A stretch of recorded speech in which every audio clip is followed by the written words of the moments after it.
राहुल गांधी के आरोप को लेकर मंत्री विश्वास सारंग का बयान। विगत कुछ दिनों से कांग्रेस विपक्षी दल और राहुल गांधी झूठ और फरेब की राजनीति को बढ़ाने का प्रयास कर रहे हैं। उनके पास टीम है जो सेंसेशनल शब्द देकर देश के लोकतंत्र को बदनाम करने की कोशिश करते हैं। वोट चोरी जैसे शब्द को जनता में परोसा जिससे लोकतंत्र और संवैधानिक संस्था बदनाम हो। आजादी के बाद जनता ने कांग्रेस को लंबे समय तक कांग्रेस का जनादेश दिया। कांग्रेस जब भी सरकार में रही उन्होंने लोकतंत्र को बदनाम करने का काम किया। 1952 में अंबेडकर को कांग्रेस हराने का षड्यंत्र किया। कांग्रेस ने 74,000 से ज्यादा वोटों को खारिज करवाया था, जबकि अंबेडकर 14,000 वोटों से हारे थे, जिसके खिलाफ डॉक्टर अंबेडकर ने याचिका भी दायर की। कांग्रेस की स्थिति देश में बदतर हो गई है। कांग्रेस ने हर समय अपनी हार का ठीकरा चुनाव आयोग पर लगाया है। कांग्रेस की अपनी नीति पर विचार करने की जरूरत है। जनता हर समय उन्हें हरा रही है। विगत कुछ दिनों से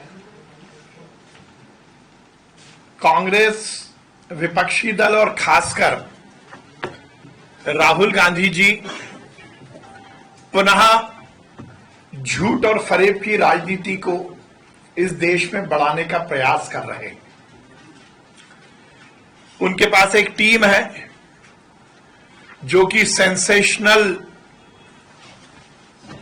शब्द देकर इस देश के संविधान, इस देश की संवैधानिक परंपराएं, इस देश की संवैधानिक संस्थाएं और इस देश के लोकतंत्र को बदनाम करने की लगातार कोशिश करती है। वोट चोरी एक ऐसे शब्द को अपने वक्तव्य के माध्यम से उन्होंने जनता के बीच परोसा, जिसके कारण उनका जो प्रयास था कि पूरी दुनिया में हिंदुस्तान का लोकतंत्र और हिंदुस्तान की एक बहुत ही निष्पक्ष संवैधानिक संस्था बदनाम हो। और ये काम कांग्रेस हर समय से करती आई है। 1947 के बाद, आजादी मिलने के बाद इस देश की जनता ने कांग्रेस को लंबे समय तक शासन करने का अधिकार दिया, शासन करने का आदेश दिया। पर यदि हम इतिहास के पन्नों में झांक कर देखते हैं तो 1952 से लेकर लगातार जब जब नेहरू परिवार और कांग्रेस इस देश में सरकार में रही, उन्होंने गाहे बगाहे लोकतंत्र को बदनाम करने का और लोकतंत्र का दुरुपयोग करने का काम किया। 1952 में जब अंबेडकर साहब चुनाव लड़े थे और जिस प्रकार से कांग्रेस ने और नेहरू जी ने स्वयं उन्हें चुनाव हराने के लिए षड्यंत्र किया था, उनकी चुनाव में लगभग 74,333 वोटों को खारिज कराया गया था और अंबेडकर साहब केवल 14,561 वोट से हारे थे। इस बात को लेकर अंबेडकर साहब ने चुनावी पिटीशन भी दायर किया था और यह सिलसिला लगातार चलता रहा। 1952, 1957, आपातकाल के बाद हर समय कांग्रेस ने लोकतंत्र का दुरुपयोग करने का प्रयास किया। और अब तो जब कांग्रेस की, राहुल गांधी की बद से बदतर स्थिति इस देश में हो गई है, तो वो अपनी हार का ठीकरा कभी ईवीएम पर, कभी चुनाव आयोग पर, और अब बिहार चुनाव के पहले जब उन्हें यह सुनिश्चित हो गया कि वो बुरी तरह हारेंगे, तो मतदाता सूची पर उस पर प्रश्न चिन्ह लगाकर अपनी फेस सेविंग का काम कर रहे हैं। मैं हर समय कहता हूं कि राहुल जी, केवल गांधी नाम लगा देने से, सरनेम लगा देने से काम नहीं चलेगा। किसी ने कहा है, यूं ही ना चल पड़ेगा जमाना किसी के साथ, नियत भी नेक चाहिए गांधीगिरी के साथ। राहुल जी को अपनी नियत पर, अपनी रीति पर, अपनी नीति पर, कांग्रेस को अपने विचार पर विचार करना पड़ेगा। जनता ने उन्हें नकार दिया है, जनता उन्हें हर चुनाव में हरा रही है। चुनाव आयोग पर ठीकरा फोड़ देने से काम नहीं चलेगा। यदि चुनाव आयोग गड़बड़ करता होता तो राहुल जी क्या आप दो जगह से लोकसभा चुनाव जीत जाते? यदि चुनाव आयोग गड़बड़ करता होता तो क्या आपकी सीट छोड़ने के बाद आपकी दीदी बिना किसी राजनीतिक अनुभव के बाद भी लोकसभा में पहुंच जाती?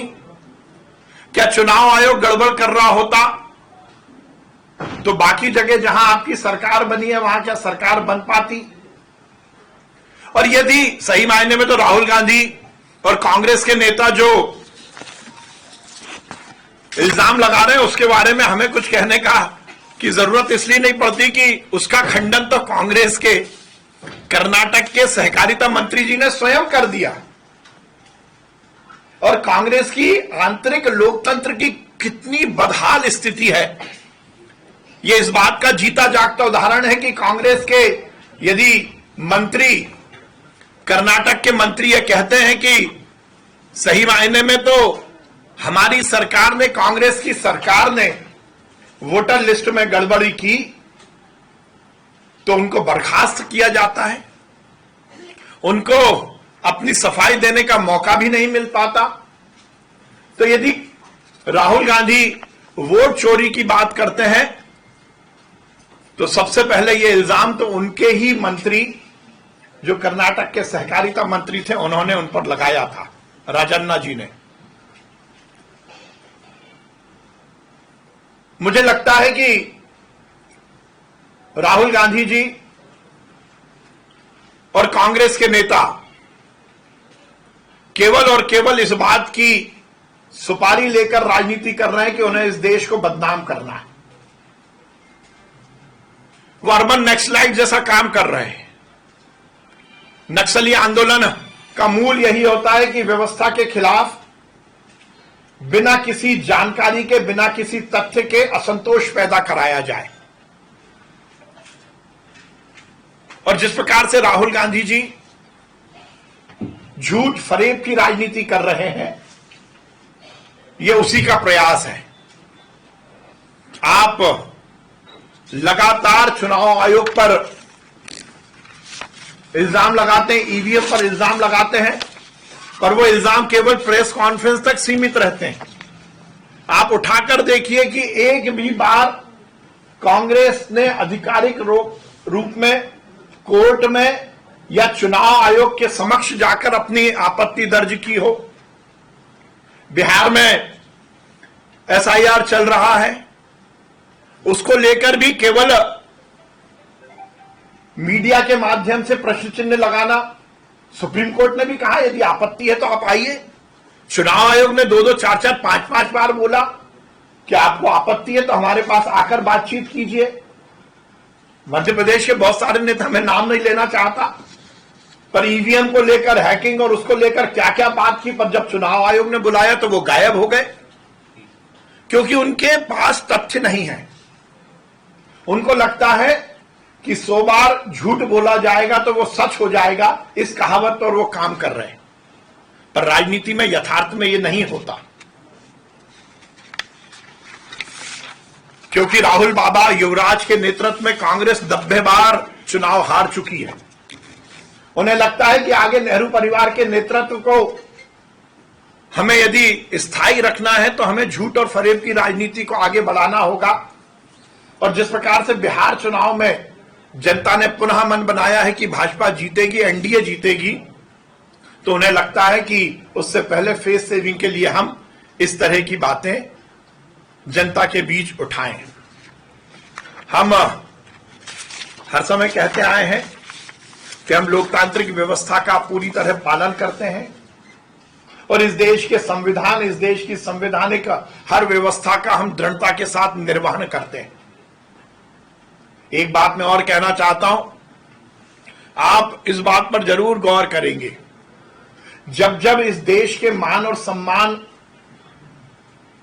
का लोहा दुनिया मानती है, तब तब राहुल गांधी जी इस देश की व्यवस्थाओं पर प्रश्न चिन्ह लगाकर अंतर्राष्ट्रीय स्तर पर हिंदुस्तान को बदनाम करने की कोशिश करते हैं। यदि हमारी सेना दृढ़ता के साथ आतंकवाद के खिलाफत के लिए यदि सर्जिकल स्ट्राइक करती है, जब इस दुनिया में इस देश का नाम, हमारी सेना का नाम आगे बढ़ता है, तो राहुल गांधी उस पर प्रश्न चिन्ह लगाते हैं। यदि एयर स्ट्राइक होती है तो राहुल गांधी जी पाकिस्तान परस्ती की और चाइना की भाषा बोलते हैं। यदि ऑपरेशन सिंदूर होता है तब भी विपक्ष के नेता और कांग्रेस के नेता इस देश के मान और सम्मान को गिराने की कोशिश करते हैं।